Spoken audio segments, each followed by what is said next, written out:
Lyra didn't know that the wounded warrior bleeding on the temple steps was the most powerful man in the 7 kingdoms. She didn't know that his amber eyes had been searching for her across 1,000 battles and 12 years. And she certainly didn't know that when she pressed her trembling hands to his chest to heal him, she was touching the heart of the Alpha King who would claim her as his mate before the moon turned full again.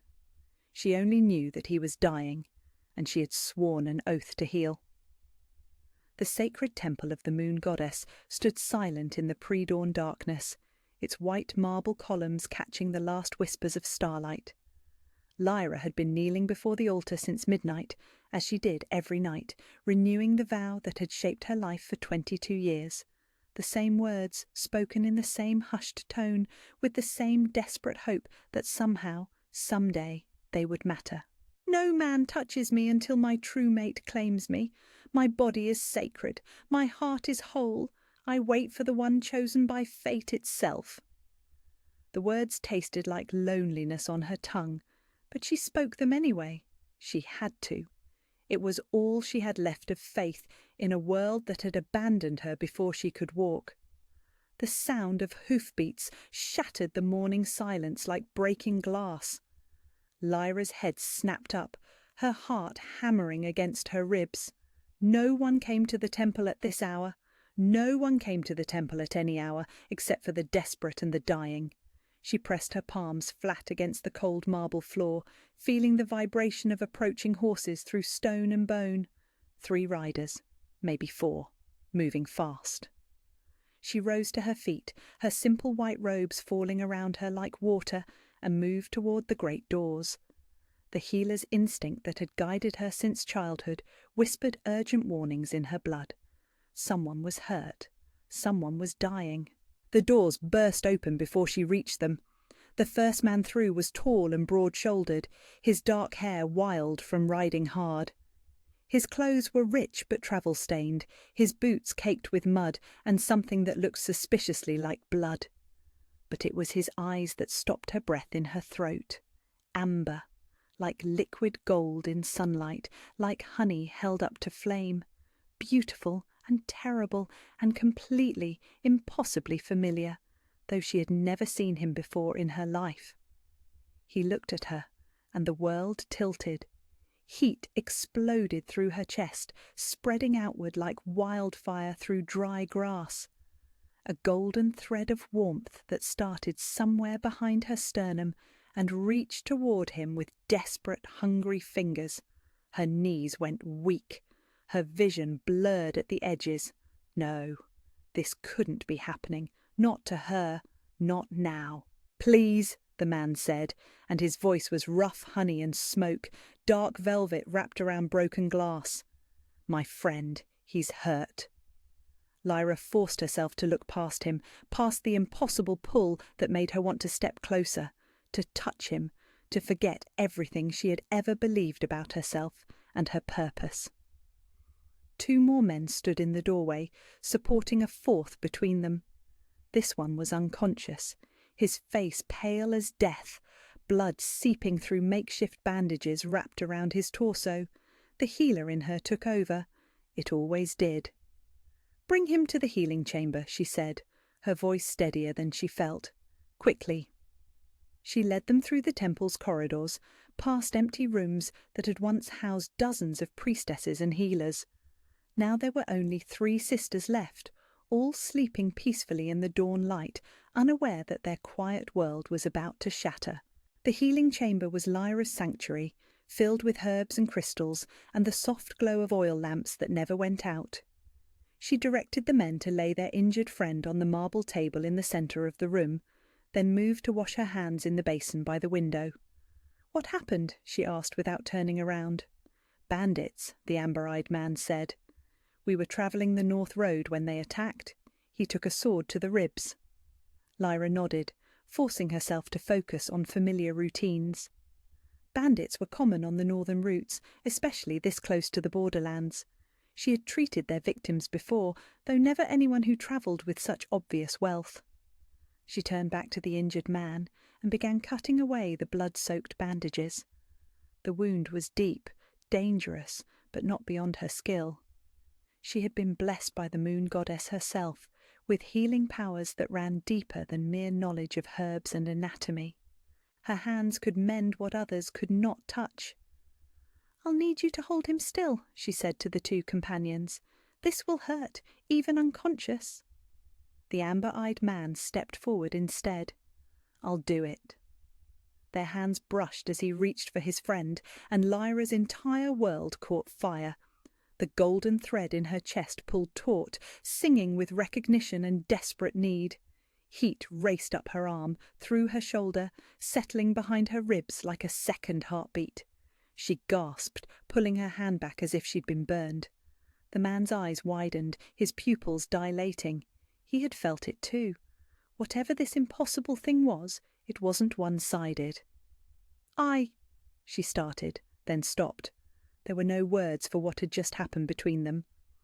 "Focus," he said quietly, but his voice was rougher now, strained. "Help him first." Lyra nodded shakily and turned back to the wounded man. She placed her hands over the injury and closed her eyes, calling on the healing light that had never failed her. Warmth flowed from her palms, mending torn flesh, knitting bone, encouraging the body to remember wholeness. But she could feel the other man watching her. His presence was a heat source at her back, making it hard to concentrate, hard to breathe. The golden thread hummed with awareness, begging her to turn around, to look at him again, to step closer. She finished healing the wound and stepped back, exhausted. It always drained her, pulling life force from her own body to mend others. But this time, the weakness in her legs had nothing to do with magic. "He'll live," she said, still not turning around. "He should rest for at least a day before travelling." "Thank you." The man's voice was closer now, right behind her. "I owe you a debt." "No." Lyra finally turned, keeping her hands carefully at her sides. "This is what I do, what I was called to do." He studied her face with those impossible amber eyes, and she felt exposed, seen in a way that terrified her. "What's your name?" "Lyra." The word escaped before she could stop it. "Lyra." He repeated it like a prayer, like a promise. "Don't," she interrupted, backing away until she hit the wall. "Don't tell me your name. Don't tell me anything." Because if he told her his name, this would become real. And if this became real, she would have to admit what her body already knew, what the golden thread was screaming at her with every heartbeat. This man was her mate, and she wasn't ready, might never be ready. He watched her retreat with those knowing eyes, and something that might have been understanding flickered across his features. "Why?" "Because I made a vow," she whispered. "I swore an oath before the moon goddess herself. No man touches me until my true mate claims me." A slow, devastating smile curved his mouth. "What if your mate is closer than you think?" The golden thread in her chest pulled so hard she gasped, and for a wild moment she wanted to throw herself into his arms and let him claim her right there against the temple wall. Wanted to forget everything, except the way he looked at her like she was precious, like she was everything. Instead, she lifted her chin and spoke the words that had protected her heart for 22 years. "Then he'll have to prove it." The days that followed were a strange rhythm of avoidance and hunger. Lyra threw herself into her temple duties with desperate focus, tending the herb gardens and preparing healing salves as if her life depended on maintaining perfect normalcy. But nothing felt normal anymore. The golden thread in her chest had become a constant ache, pulling her toward the guest quarters where the amber-eyed stranger and his companions had taken residence while their friend recovered. She didn't even know his name, and yet her body responded to his presence like a compass needle finding true north. When he walked past the healing chamber, her hands would still on whatever task they were performing. When he spoke to Sister Marin in the corridors, his deep voice would send heat spiralling through her belly. When he looked at her across the evening meal, they shared in respectful silence. She could barely swallow. It was madness, pure, simple madness. On the third morning, the sound of approaching hoofbeats shattered the dawn quiet once again. Lyra looked up from the lavender she was harvesting, her heart already racing with a terrible certainty. Through the garden archway she could see a royal procession approaching the temple. Banners snapped in the morning breeze, their colours unmistakable even at a distance, the crimson and gold of the Alpha King's personal guard. Her blood went cold. Sister Marin appeared beside her, wringing her hands. "Child, they're asking for you specifically, the royal healer," they said. "They have orders to escort you to the palace immediately." Lyra's basket of lavender tumbled from nerveless fingers. "The palace? But I'm bound to the temple. I've taken vows." "The king's orders supersede temple vows," Sister Marin said gently. "You know this, dear one." Behind them, footsteps approached on the garden path. Lyra turned, and her world tilted for the second time in 3 days. The amber-eyed stranger stood there, but he was transformed. Gone were the travel-stained clothes and muddy boots. Instead, he wore the midnight blue and silver of royal dress, with the ceremonial sword of the Alpha King at his hip, and a crown of white gold circling his dark hair. A crown, sweet moon goddess, he was wearing a crown. "No," Lyra whispered, backing away until she hit the garden wall. "No, that's impossible." "Hello, Lyra." His voice was the same dark honey, but now she could hear the authority in it, the weight of absolute power. "I believe we have some things to discuss." The royal guards flanked him at a respectful distance, but their presence was unmistakable. This wasn't a request. This was a command. "You're—" she started, then stopped, her mind refusing to process what her eyes were telling her. "Darius Blackthorn, Alpha King of the 7 Kingdoms, protector of the realm, and apparently your destined mate." He said it with a wry smile that didn't reach his eyes. "Though you can keep calling me Darius if you prefer." Lyra's legs gave out. She slid down the garden wall until she was sitting on the ground, staring up at the most powerful man in the known world, the man she had touched, the man who had made her body sing with recognition and need, the man who had lied to her. "You knew," she said, her voice barely a whisper. "You knew who you were when you let me heal you, when you asked my name, when you—" She stopped, her cheeks burning with the memory of how she had responded to his touch. "When I felt the mate bond snap into place the moment I saw you, yes." Darius dismissed his guards with a subtle gesture, then moved closer, dropping into a crouch so they were eye level. "But I needed to know if you felt it too, without the crown, without the power and politics, just you and me." "There is no just you and me," Lyra said, anger giving her strength to climb back to her feet. "You're the Alpha King. I'm a temple healer with no family, no lineage, no value beyond these walls." Something dangerous flashed in his amber eyes. "Don't ever let me hear you say you have no value again." The command in his voice made her wolf instincts want to submit, to bare her throat and apologize. She fought against the impulse, lifting her chin in defiance. "It's the truth! Why would the Alpha King want a nobody like me?"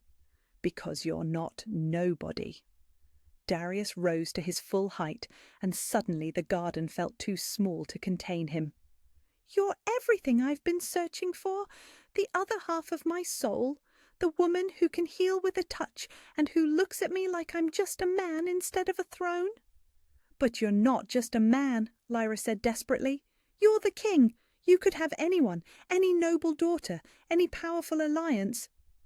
"I've had 17 years of people throwing their daughters at me for political gain," Darius interrupted. 17 years of women who want to be queen more than they want to know who I am beneath the crown. Do you know what that does to a man, Lyra? Always wondering if you're loved for yourself or for what you represent." There was pain in his voice, real and raw, and despite everything, her healer's heart responded to it. "Darius." "The mate bond doesn't lie," he said quietly. "When I touched you, I felt peace for the first time since I took the throne. You healed my friend without asking for payment or favour. You spoke to me like an equal, and when our skin met, you felt the same pull I did. Don't try to deny it." She couldn't deny it. Even now, standing 3 feet away from him, the golden thread was humming with need, begging her to close the distance between them. "That doesn't change what you are," she said instead, "or what I am." "What you are," Darius said, stepping closer, "is my mate, my queen, my equal in every way that matters. I don't know how to be a queen." The admission tore out of her, raw and terrified. "I don't know how to be a mate," he admitted in return, "but I know I want to learn, with you." Behind them, Sister Maren cleared her throat delicately. "Child, the king's escort is waiting." Lyra looked at the royal guards, then back at Darius. His amber eyes were patient but determined. He would wait for her answer, but he wouldn't accept no. "I need time," she whispered. "You'll have it," Darius said, "but you'll have it at the palace as my honoured guest and the official royal healer, your choice in everything else, but not in this." It wasn't really a choice at all, and they both knew it. But there was gentleness in how he said it, a promise that he wouldn't force anything beyond her presence. Lyra closed her eyes and felt the golden thread pull tight with anticipation. When she opened them again, Darius was still watching her with those impossible eyes. "I've never been beyond the temple walls," she said. "Then it's time you saw your kingdom," he replied. An hour later, Lyra sat in a royal carriage for the first time in her life, watching the temple disappear behind them. Her few possessions were packed in a small bag beside her. Her white robes had been exchanged for a travelling dress of deep blue silk that one of the royal seamstresses had somehow produced in minutes. Darius rode alongside the carriage on a massive black stallion, close enough that she could feel his presence even through the walls. The golden thread hummed contentedly at his proximity, as if this was exactly where she was supposed to be. "My vow still stands," she called out to him through the window. He turned in his saddle, and that devastating smile curved his mouth again. "I wouldn't expect anything less, but Lyra?" "Yes?" "I have 17 years of patience saved up for the right woman, and I've finally found her." The carriage wheels carried her toward a future she had never imagined, toward a destiny that terrified and thrilled her in equal measure. And somewhere deep in her chest, the golden thread sang with the promise of what was to come. The weeks that followed were a whirlwind of discovery and temptation. The royal palace was a world unto itself, vast and opulent beyond anything Lyra could have imagined. Marble floors inlaid with precious stones stretched beneath her feet, crystal chandeliers cast rainbows across vaulted ceilings, and every surface gleamed with the wealth of 7 kingdoms.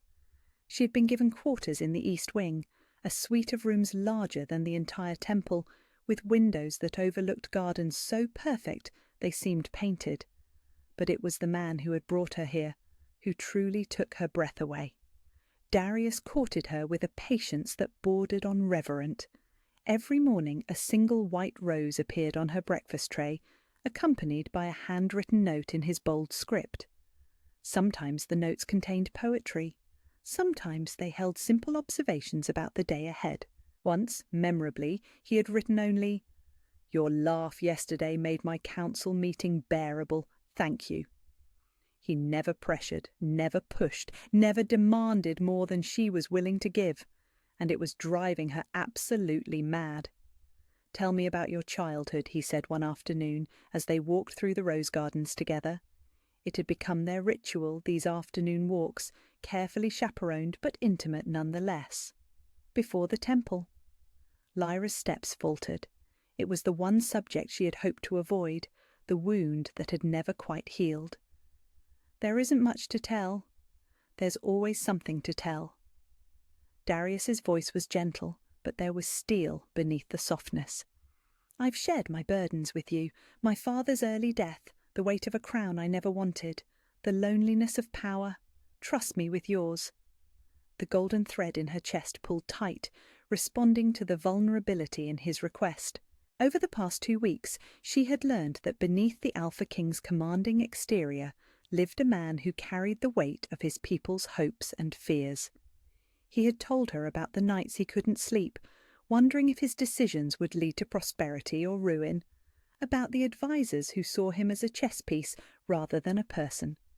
About the constant pressure to marry for political advantage rather than love. I was abandoned, she said finally, the words tasting like ash. Left on the temple steps when I was barely walking. The sisters found me clutching a scrap of blanket and crying for a mother who never came back.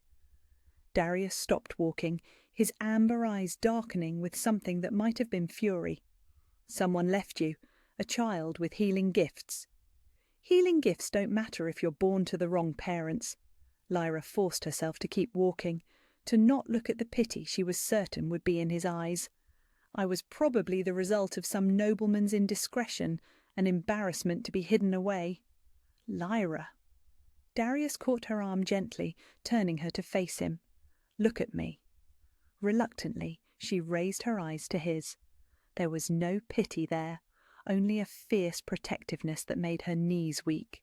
The person who abandoned you was a fool, he said, his voice rough with emotion. And if I ever discover their identity, they'll answer to me personally for the crime of throwing away the most precious thing in my kingdom. Heat flooded her cheeks. You don't know that I'm precious? He stepped closer, close enough that she could smell his scent of cedar and winter wind. You heal with a touch. You speak to me as an equal when emperors bow. You make me laugh during the most tedious council meetings just by rolling your eyes at my pompous advisers. You are the most precious thing I have ever encountered, and I will spend the rest of my life proving it to you if necessary. The golden thread sang between them, pulling so hard she swayed toward him. For a moment she thought he might kiss her, wanted him to kiss her, despite every vow she had ever made.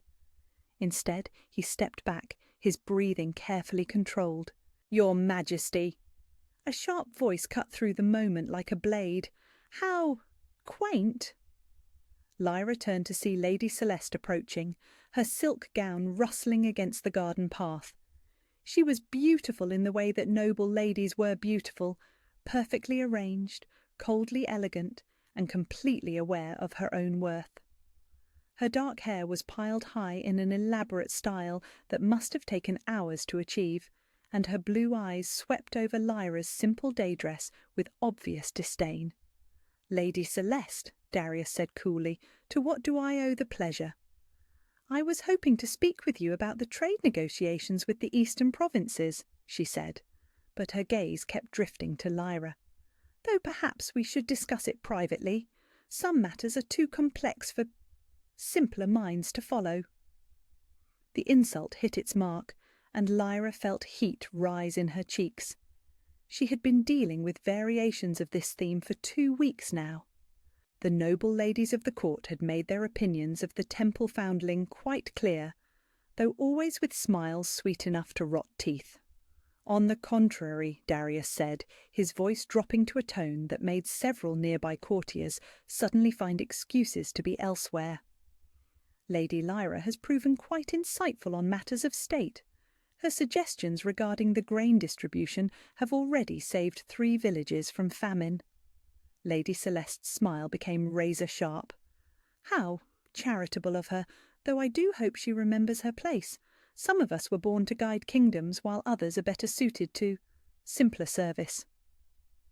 And what place might that be? Darius asked with deceptive mildness. Why, the healing chambers, of course, Lady Celeste said with false sweetness.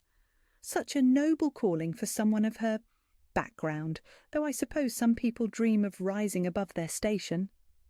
Something dangerous flashed in Darius's eyes, but before he could respond, Lyra stepped forward. You're absolutely right, she said quietly. I was born to serve, to heal, to ease suffering wherever I find it. She met Lady Celeste's gaze steadily. I can't imagine a higher calling than that. Lady Celeste blinked, clearly having expected anger or tears, not calm agreement. Which is why, Lyra continued, I should return to my duties, if you'll excuse me, Your Majesty. She curtsied to Darius and walked away, her spine straight and her chin high. But inside, Lady Celeste's words echoed with painful familiarity. Some people dream of rising above their station. She made it to her quarters before the tears came. That evening, Darius found her in the palace library, curled up in a window seat with a book of healing herbs she wasn't really reading. The sun had set hours ago, but she hadn't bothered to light a lamp. The darkness felt appropriate. "You shouldn't be here," she said, without looking up as he approached. "People will talk." "People are already talking." He settled into the chair across from her, his presence filling the small alcove with warmth. "Let them." "Easy for you to say. You're the king. Is that what you think?" There was something raw in his voice that made her finally look at him. "That this is easy for me?"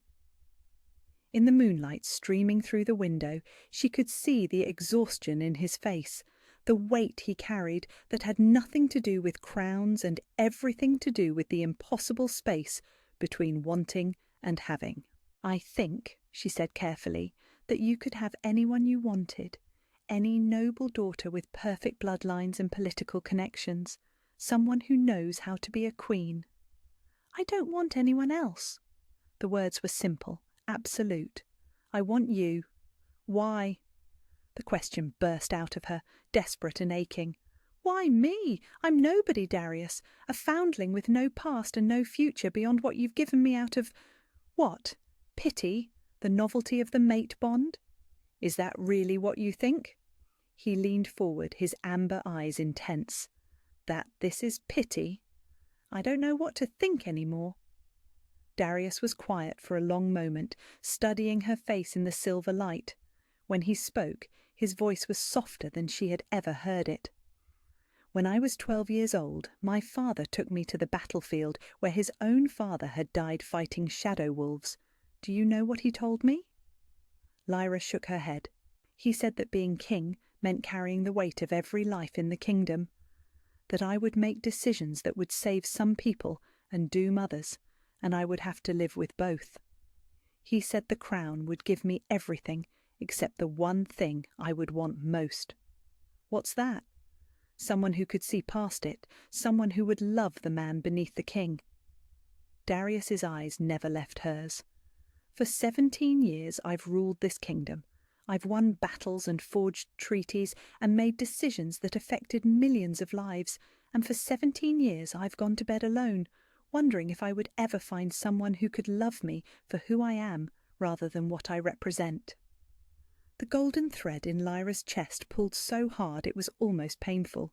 "When I saw you in that temple," he continued, "when you touched me and I felt the mate bond snap into place, it wasn't just recognition, it was relief. Finally, someone who looked at a wounded stranger and saw only a person who needed help. Someone who healed without expectation of reward. Someone who could make me laugh and argue with me about grain distributions and see straight through my royal mask to the man underneath." "Darius." "You think you're nobody," he said, standing and crossing to the window seat. "But you're the woman who makes me feel human again. You're the mate my soul has been searching for since before I knew such things existed. You're the future queen of 7 kingdoms, whether you believe it or not." He was close now, close enough to touch, and the space between them crackled with tension and longing. Lyra's body sang with the need to close that final distance, to throw herself into his arms and forget every vow she had ever made. Instead, she whispered the words that had become both prayer and prison. "I can't. My vow—" "I know." His hand rose as if to cup her face, then fell back to his side. "But when you're ready, when you're certain, I'll be here." "What if I'm never certain? What if I can't move past what I am?" "Then I'll wait," he said simply. "However long it takes, whatever you need, I'll wait." The certainty in his voice, the absolute patience and devotion, nearly broke her resolve entirely. She wanted to tell him yes, wanted to let him claim her right there in the moonlit library with the weight of destiny pressing down around them. Instead, she closed her eyes and held fast to the only truth she had left. "No man touches me until my true mate claims me," she whispered. When she opened her eyes, Darius was smiling that slow, devastating smile that made her heart skip. "Then let me prove I'm him." The trouble arrived with the dawn, dressed in black leather and wearing a smile that promised violence. Lyra was tending the palace herb garden when the messenger brought word that Lord Cassius Ravencrest, Alpha of the Northern Territories, had arrived for an unscheduled audience with the king. The name meant nothing to her, but the way the messenger's voice shook when he spoke, it set ice flowing through her veins. She found Darius in the throne room, his face carved from granite as he read the formal petition that Lord Cassius had presented. The amber warmth was gone from his eyes, replaced by something cold and predatory that reminded her exactly what kind of man ruled the Seven Kingdoms. "What is it?" she asked, moving to his side, despite the presence of his advisers and guards. "An old debt," Darius said, his voice clipped. "Lord Cassius claims that 23 years ago my father borrowed gold to fund the border wars. The debt was to be repaid in coin, or—" He stopped, his jaw clenching. "Or what?" "Or in blood, specifically the blood of House Ravencrest's choosing from the royal household." The words landed like a physical blow. Lyra stepped back, her heart hammering against her ribs. "That's barbaric. Surely your father wouldn't have agreed to such terms." "Desperate men agree to desperate things," Darius said grimly, "and my father was very desperate in those days." The great doors of the throne room burst open before Lyra could respond, and Lord Cassius Ravencrest strode in like he owned the palace. He was tall and lean, with silver-streaked black hair and eyes the colour of winter storms. Handsome in a cruel way, with the kind of smile that never reached his eyes. Behind him came a retinue of guards and advisers, all dressed in the black and silver of House Ravencrest. But it was the man himself who commanded the room, radiating the kind of power that came from years of taking whatever he wanted. "Your Majesty," Lord Cassius said, offering a bow that was technically correct, but somehow managed to convey mockery. "How good of you to see me so promptly." "Lord Cassius?" Darius remained seated on his throne, every inch the Alpha King. "I've reviewed your petition. The debt you claim was settled 20 years ago in the Treaty of Thornfield."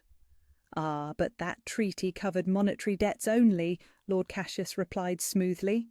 "This particular obligation was of a more personal nature, sealed in blood and witnessed by the moon goddess herself." He produced a scroll from his coat, yellowed with age and bearing seals that made Darius's advisers shift nervously. Lyra couldn't read the ancient script from where she stood, but the way Darius's face went pale told her everything she needed to know. "This contract is legitimate," Lord Cassius continued, his voice carrying easily through the vaulted chamber. "Your father owed me a blood debt, and I have come to collect. One life from the royal household, freely given, to settle the matter once and for all." "And if I refuse?" Darius asked, though they both knew the answer. "Then I invoke the ancient laws of blood debt, and the Northern Territories withdraw from the kingdom, along with our grain shipments, our military support, and our trade agreements." Lord Cassius smiled that cruel smile. "I believe your people would find the coming winter quite challenging without our support." Lyra felt the blood drain from her face. 3 provinces depended entirely on northern grain. Without it, thousands would starve. "However," Lord Cassius continued, his storm-grey eyes scanning the room, "I am not an unreasonable man. The debt may be paid in a different currency if you prefer." His gaze fell on Lyra, and something predatory flickered in his expression. "Her," he said simply, "the temple healer. I'll take her in payment for the debt and consider the matter closed." The throne room erupted. Advisers shouted protests, guards reached for weapons, and through it all, Darius rose from his throne like an avenging angel wrapped in royal fury. "You will not touch her," he said, his voice carrying the weight of absolute command. "She is under my protection." "Is she?" Lord Cassius tilted his head, studying Lyra with the intensity of a wolf sizing up prey. "I wonder, Your Majesty, what exactly is the nature of your protection? She wears no crown, no ring, no mark of royal claim, As far as I can see, she's simply a servant with no true standing in your court." "She is my—" Darius started, then stopped, his eyes meeting Lyra's across the room. "Yes?" Lord Cassius prompted. "She is your what exactly?" The silence stretched taut as a bowstring. Lyra could see the battle raging in Darius's amber eyes. He could claim her publicly, declare their mate bond before the court, and make her untouchable. But that would force her hand, pressure her into a decision she wasn't ready to make. "She is under royal protection," Darius said finally. "Ah!" Lord Cassius's smile turned triumphant. "But not royal family. How interesting." He turned back to Lyra, and she felt his gaze like ice water in her veins. "Tell me, little healer, what's your bloodline, your parentage?" I don't know," Lyra stammered. "I was abandoned as a child." "Were you indeed?" Something shifted in Lord Cassius's expression, a flicker of what might have been recognition. "How very curious. You see, 23 years ago, I had a sister. A foolish girl who fell in love with a married man and found herself with child. The family cast her out, of course. Such a scandal could not be tolerated." Lyra's blood turned to ice. "What are you saying?" "I'm saying, dear girl, that you have the look of House Ravencrest about you. The healing gift runs in our bloodline, did you know? As does that particular shade of dark hair and those distinctive green eyes." He stepped closer, studying her face with the intensity of a hunter. "I believe you may be my long-lost niece." "That's impossible," Lyra whispered. But even as she said it, she could see the resemblance. The sharp cheekbones, the elegant hands, the way he carried himself with predatory grace. "Is it? A bastard child abandoned by a disgraced daughter, raised by temple sisters who wouldn't ask awkward questions about bloodlines?" Lord Cassius smiled coldly. "It makes perfect sense, and it makes you exactly what I need to settle this debt." "She is not yours to claim," Darius snarled, stepping down from the throne. "Isn't she? She bears Ravencrest blood, which makes her family, and family debts pass through bloodlines, your majesty. You know this." Lord Cassius's eyes glittered with malicious satisfaction. "She can come willingly, or I can invoke blood right and take her by force. Either way, she pays her family's debt." "Over my dead body," Darius said, his hand moving to his sword. "That can be arranged," Lord Cassius replied pleasantly. "Stop!" Lyra's voice cut through the tension like a blade. Every eye in the room turned to her as she stepped forward, her chin raised despite the terror racing through her veins. "This is about me. Let me speak." "Lyra, no," Darius warned, but she was already moving, walking past him to face Lord Cassius directly. "You say I'm your niece," she said, surprised by the steadiness of her own voice. "Prove it." Lord Cassius smiled and held out his hand. "Blood calls to blood, child. Take my hand and you'll know the truth." Lyra hesitated for only a moment before placing her palm against his. Immediately, power flowed between them, the same healing energy she had carried all her life, recognizing its source. The connection was undeniable, written in magic and genetics. She was indeed a Ravencrest.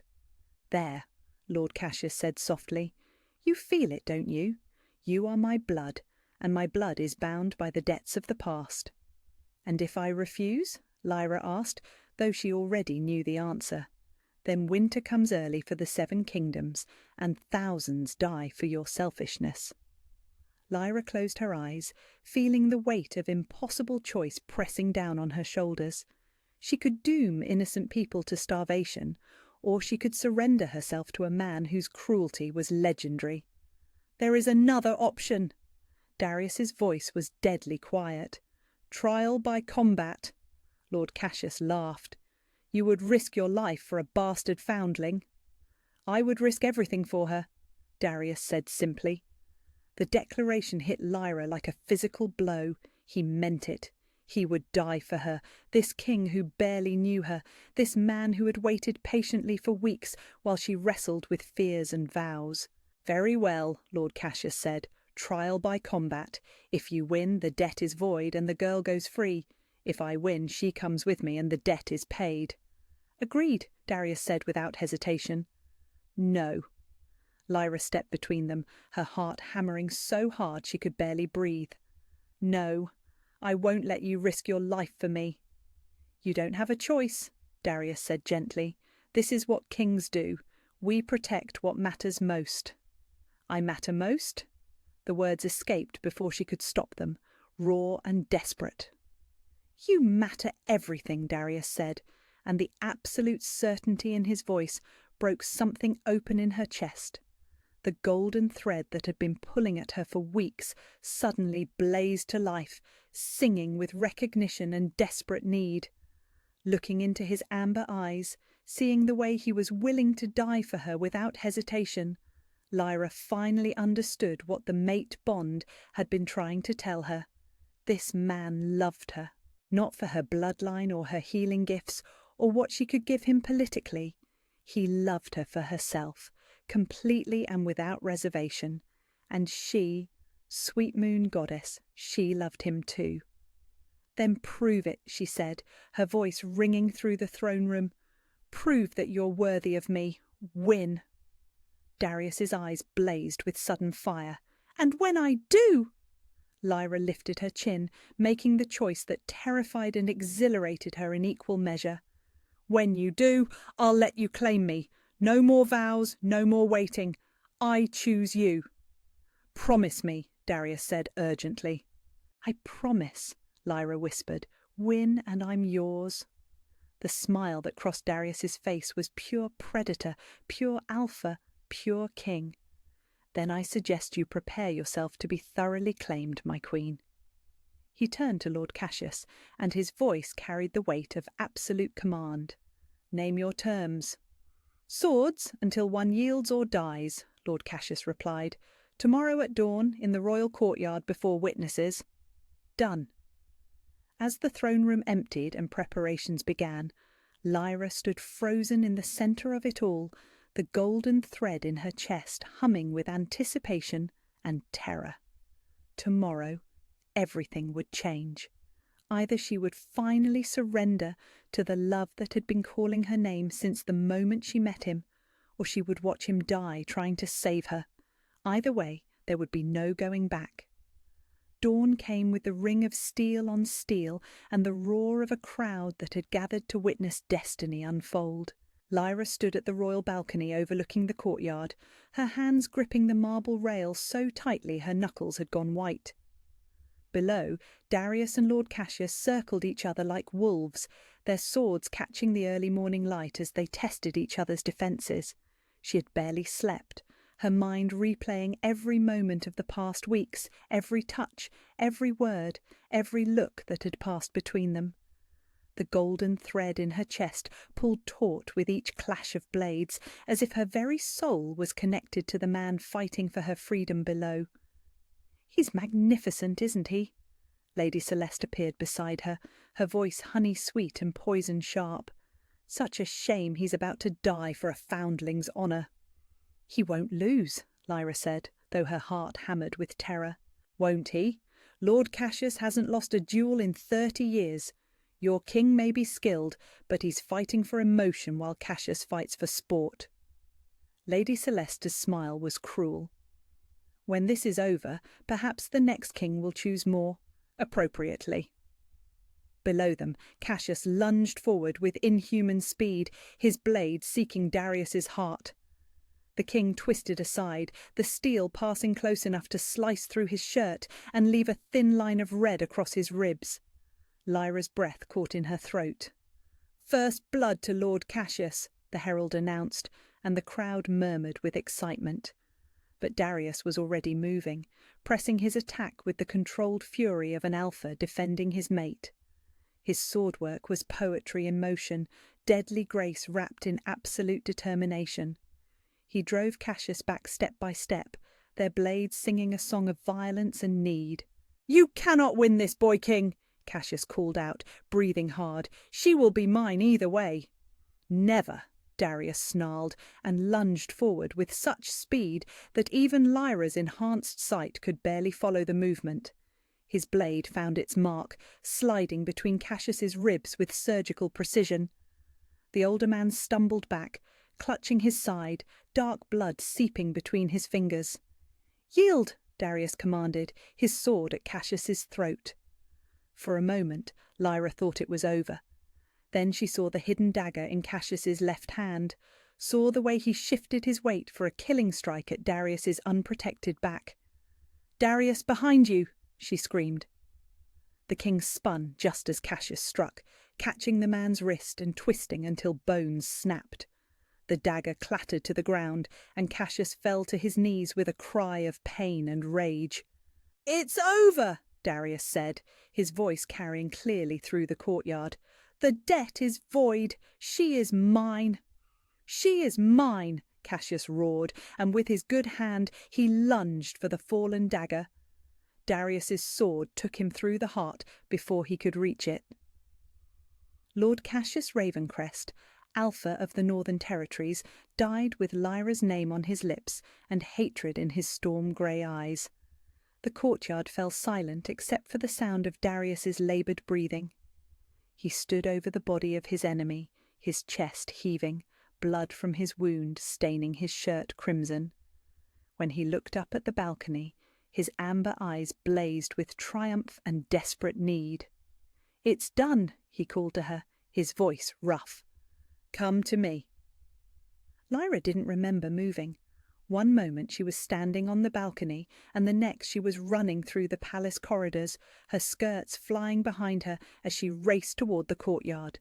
The crowd parted before her like water, creating a clear path to the man who had just fought for her freedom. She launched herself into his arms with such force that he staggered backward, but his embrace was sure and strong around her. The golden thread in her chest exploded into pure light, singing with joy and completion as she finally allowed herself to surrender to what had been calling her since the moment they met. "You won," she whispered against his neck, breathing in his scent of cedar and winter wind and victory. "I told you I would," he said, his voice rough with exhaustion and triumph. "Now, keep your promise." Lyra pulled back to look at him, this king who had risked everything for her, and felt the last of her walls crumble to dust. "Take me home." Home, it turned out, was the royal chambers she had never been allowed to enter. Darius carried her through doors of carved oak and gold, past guards who bowed deeply and kept their eyes carefully averted. The rooms beyond were magnificent and intimate, furnished in deep blues and silver, with windows that looked out over the kingdom he had fought to keep. "Are you certain?" he asked, as he set her gently on her feet beside the massive bed that dominated the room. "Once this is done, there's no going back. You'll be mine completely, and I'll be yours forever." In answer, Lyra reached up and began unlacing the front of her gown, her fingers trembling only slightly. "I've been yours since the moment you touched me in the temple. I was just too afraid to admit it. And now?" "Now I choose you," she whispered, letting the dress fall away. "I choose us. I choose this." The look that crossed Darius's face was pure reverence, as if he were seeing something sacred and beautiful beyond description. "My queen," he breathed. "My king," she replied, and reached for him. What followed was tender and fierce, desperate and gentle, everything she had dreamed and nothing she could have imagined. He worshipped her body with his hands and mouth until she was gasping his name like a prayer, until the golden thread in her chest became a roaring fire that consumed every doubt and fear she had ever carried. When he finally claimed her completely, when their bodies joined and their souls recognized the bond that had been written in starlight and destiny, the world exploded into pure golden light. Power flowed between them, ancient magic responding to an even more ancient truth. They were mates, truly, completely, eternally mated. The physical mark appeared on their skin as one, an intricate pattern of gold that wound around their left wrists like living jewellery. The mark of the moon goddess herself, blessing a union that had been decreed before either of them was born. Beautiful, Darius murmured, tracing the golden pattern on her wrist with gentle fingers. "You're so beautiful, my love." Lyra felt tears slip down her cheeks, but they were tears of joy, of overwhelming completion. "I love you," she whispered, the words falling from her lips like music. "I love you so much it frightens me." "Don't be frightened," Darius said, gathering her close. "Love is the one thing you never have to fear from me. I'll love you until the stars go dark and the world ends. I'll love you beyond death itself." They lay tangled together as the sun climbed higher, talking softly of the future that stretched before them, of children who would carry both royal blood and healing gifts, of a kingdom that would prosper under their joint rule, of a love that would become legend. "What happens now?" Lyra asked, trailing her fingers over the new mark on his wrist. "Now," Darius said, pressing a kiss to her temple, "we plan a wedding worthy of a queen, something magnificent enough to announce to the world that the Alpha King has found his mate. And after that?" "After that," he said, his voice warm with promise, "we live, we love, we rule together, we write our own story." Lyra smiled, feeling peace settle into her bones for the first time in her life. The temple foundling was gone, replaced by a woman who knew exactly who she was and where she belonged. She belonged here, in this bed, in these arms, in this life they would build together. She belonged to the king who had fought for her, and he belonged to her in return. The sacred vow was fulfilled, the mate bond was complete, and their story was just beginning.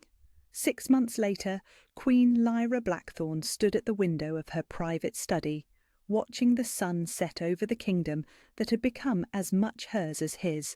The transformation had been remarkable, not just in herself, but in everything around her.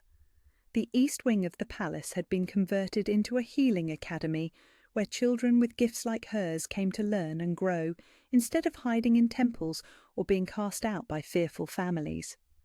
The royal gardens now included medicinal herb plots that fed the kingdom's network of healers. Trade agreements with neighbouring realms had been restructured to include provisions for healers and medical supplies.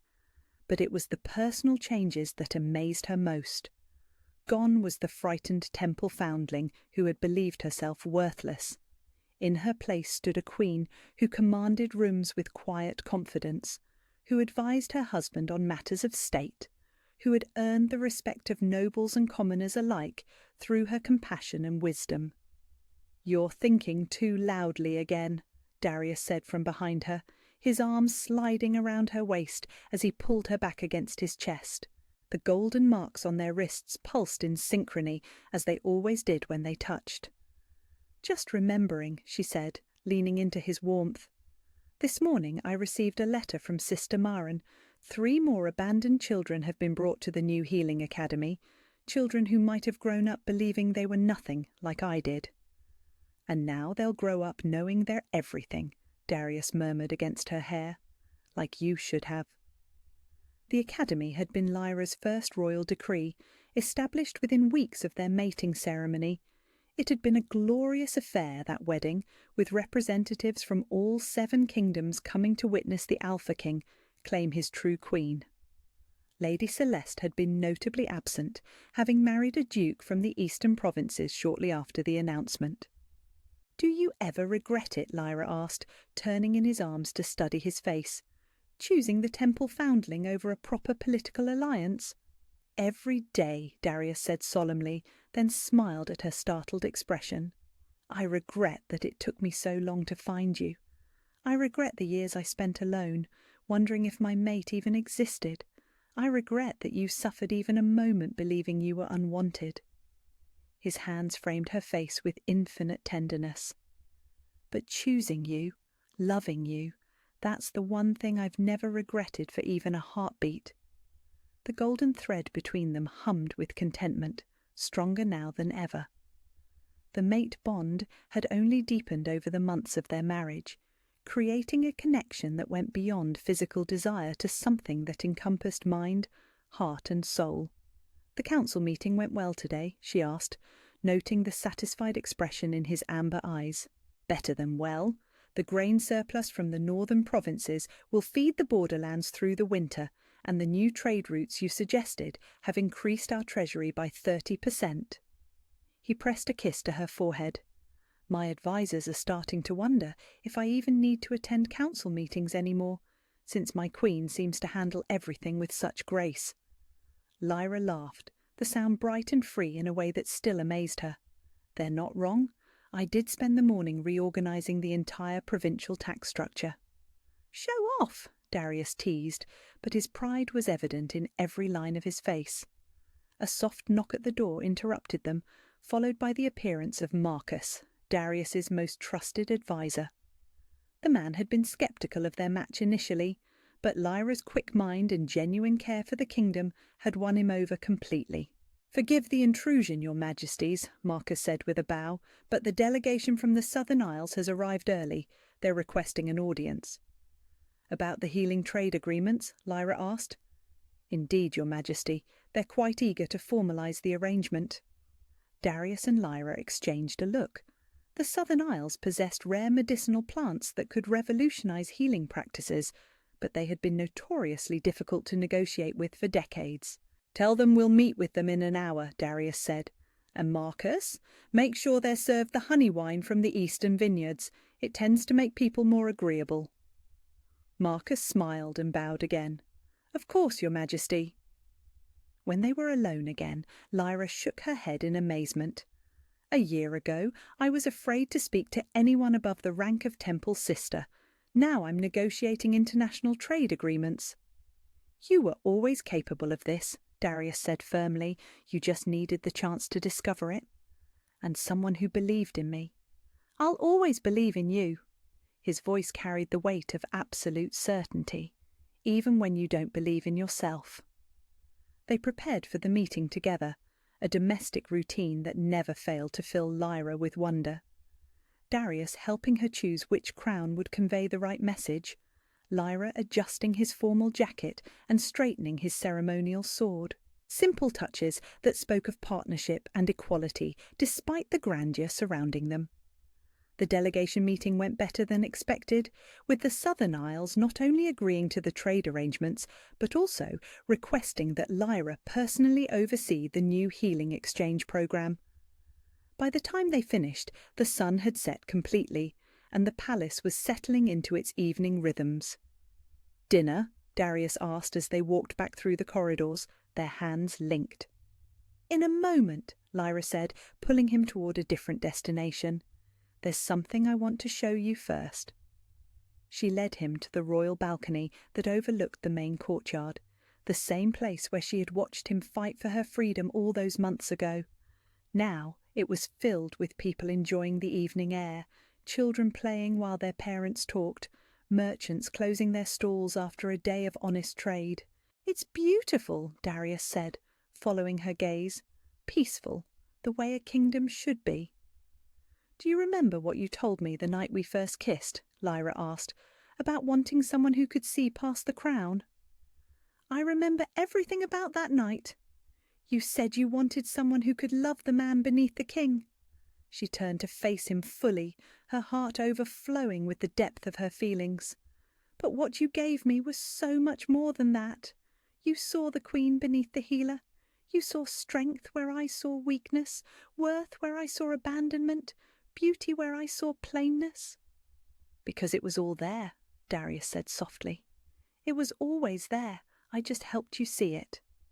"The girl who made that vow in the temple died the night you claimed me," Lyra said, "and in her place you helped create someone I'm proud to be." Darius cupped her face in his hands, his amber eyes bright with unshed tears. "You created yourself, my love. I was just lucky enough to witness the transformation." They stood together in comfortable silence, watching their kingdom settle into peaceful evening, feeling the golden bond between them pulse with contentment and love.